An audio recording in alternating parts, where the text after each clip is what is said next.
आप सभी का एक बार फिर से स्वागत है चैनल पर। आज इस वीडियो में हम लोग विलियम वर्ड्सवर्थ पर एमसीक्यू जो डिस्कस कर रहे हैं उसी में नेक्स्ट पार्ट है उसको डिस्कस करेंगे। 60 क्वेश्चन है वो डिस्कस किए जा चुके हैं। फर्स्ट वीडियो में 40 और दूसरे वीडियो में 20, तो इतने हो चुके हैं। बाकी की आज करेंगे। अगर आप चैनल पर नए हैं तो सब्सक्राइब जरूर कर लें, बेल आइकन प्रेस कर लें। अगर वीडियो अच्छा लगे तो वीडियो को लाइक कर सकते हैं और वीडियो को अपने दोस्तों के साथ व अन्य ग्रुप में शेयर भी कर सकते हैं अगर आपको अच्छा लगे तो। और ये हम लोग एस के अरोरा की बुक को फ़िलहाल में कंप्लीट कर रहे हैं और विलियम वर्ड्सवर्थ को हम पहले कंप्लीट कर रहे हैं। उस पर उनके बहुत सारे वर्क हैं वो डिस्कस किए जा चुके हैं, आप प्लेलिस्ट में जाके उनको देख सकते हैं। तो चलिए शुरू करते हैं बिना टाइम वेस्ट किए हुए। पहला प्रश्न है आज के लिए, who criticise Wordsworth for not practising his own theory in his own poems. तो ये टी एस इलियट ने बोला है विलियम वर्ड्सवर्थ के बारे में। और ये टी एस इलियट हैं, ये बहुत क्रिटिसाइज करते हैं वर्ड्सवर्थ को। तो आपको जो अलग अलग ऑथर ने विलियम वर्ड्सवर्थ के बारे में कुछ बोला है उसको आपको पढ़ना कैसे है मैं उसको बता देती हूँ। एक तरफ आपको दो कैटेगरी बनानी है, एक तरफ तो जिन लोगों ने प्रशंसा की है विलियम वर्ड्सवर्थ की, दूसरी तरफ इनको क्रिटिसाइज किया है यानी आलोचना की है। तो आप आलोचना की है वो कुछ लोग हैं उनको आप एक अलग कैटेगरी में बना लें, जैसे टी एस इलियट हैं वो और अन्य भी हैं। तो आप टी एस इलियट ने क्या वर्ड यूज़ करके आलोचना की है, दूसरे किसी ऑथर ने क्या वर्ड लिख करके मेन आलोचना की है, तो आप ये याद कर लेंगे। तो अगर स्टेटमेंट किसी क्रिटिसाइज वाला आएगा और उसमें किसी प्रशंसा वाले ऑथर का ऑप्शन में नाम है तो आप उसको एलिमिनेट आसानी से कर पाएंगे। तो आपको एक कैटेगरी अच्छे से याद कर लेनी है, दूसरी के सवाल आपके खुद खुद ब खुद निकलना स्टार्ट हो जाएंगे। Classicism is a health and romanticism is disease, who remark this. तो ये किसने बोला है, ये गोथे ने बोला है। ऑप्शन ए इसमें करेक्ट आंसर हो जाएगा। नेक्स्ट है, Wordsworth is very spiritualising the mood of nature and winning from the moral consolation, who remarks is this. तो ये लाइन किसकी है, तो कम्पटन रिकेट की लाइन है। ऑप्शन बी इसमें करेक्ट आंसर हो जाएगा। नेक्स्ट क्वेश्चन है, Wordsworth had no marked style of his own. When he seeks to have style, he falls into ponderosity and pomposity. Who said?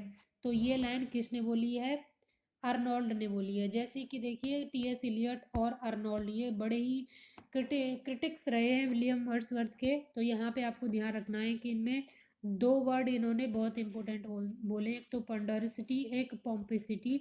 तो ये दो वर्ड हैं अर्नोल्ड ने विलियम वर्ड्सवर्थ को क्रिटिसाइज करते हुए बोले हैं। तो आपको ऐसे याद करना है। हु कॉज द इमोर्टलिटी और the high watermark of poetry. तो ये एमर्सन का कथन है। ऑप्शन बी इसमें करेक्ट आंसर हो जाएगा। Wordsworth uttered nothing base, who said. तो ये टेनिसन ने बोला है, अल्फ्रेड लॉर्ड टेनिसन।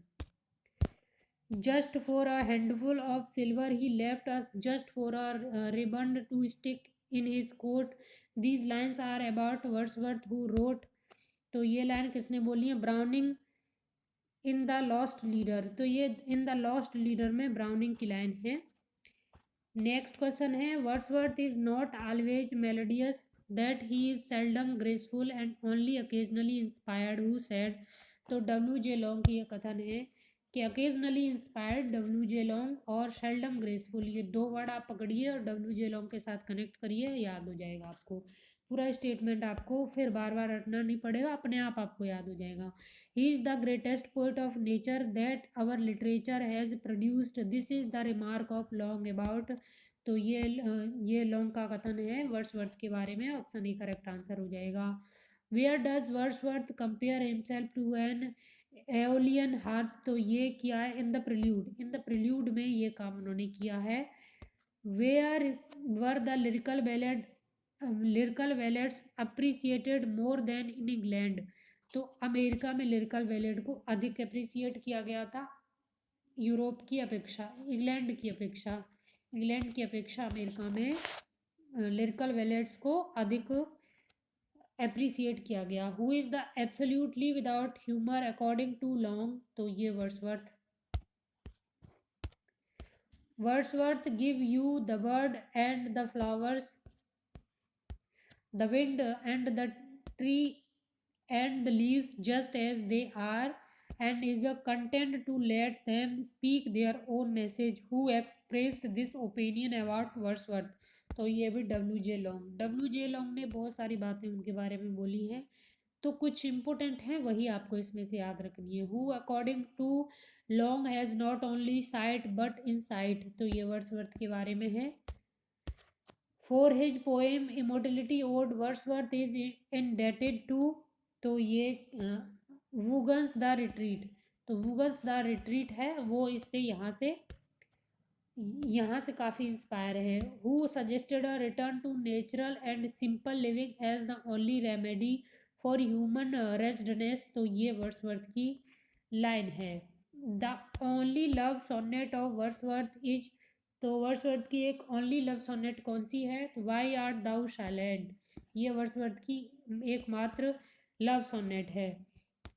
वैसे तो इन्होंने 523 सोनेट हैं वो लिखी हैं। The poem happy warrior is partially a commemoration on the death of, तो हिज ब्रदर जॉन वर्ड्सवर्थ के ऊपर इन्होंने ये लिखी है। ऑप्शन ए यहाँ पे करेक्ट आंसर हो जाएगा। नेक्स्ट है which is Wordsworth first volume of poetry, तो डिस्क्रिप्टिव स्केचेज इन्होंने फर्स्ट वॉल्यूम ऑफ पोइट्री इनकी थी, और ये कब कंपोज हुई थी आपको इसको कमेंट बॉक्स में बताना है कब कंपोज की गई थी descriptive sketches. Coleridge was Wordsworth friend he died in, तो जो कॉलरिज थे वर्ड्सवर्थ के फ्रेंड थे, ये कब इनकी डेथ कब हो जाती है? 1834 में। और जो लिरिकल बैलेट्स है उसमें कुल 23 पोइम्स थी, जिनमें से 19 है वो वर्ड्सवर्थ की थी और इनमें से 4 हैं वो कॉलरिज की थी। और कॉलरिज की बेटी के बारे में भी इन्होंने एक पोइम लिखी है, वो कौन सी आपको कमेंट बॉक्स में बताना है। Wordsworth, Coleridge and Southey are famous as the poet of, तो पोइट्स ऑफ, तो इनको लेक पोइट बोला जाता था। ऑप्शन डी यहाँ पे करेक्ट आंसर हो जाएगा। ध्यान रखना है वर्ड्सवर्थ, कॉलरिज एंड साउदी।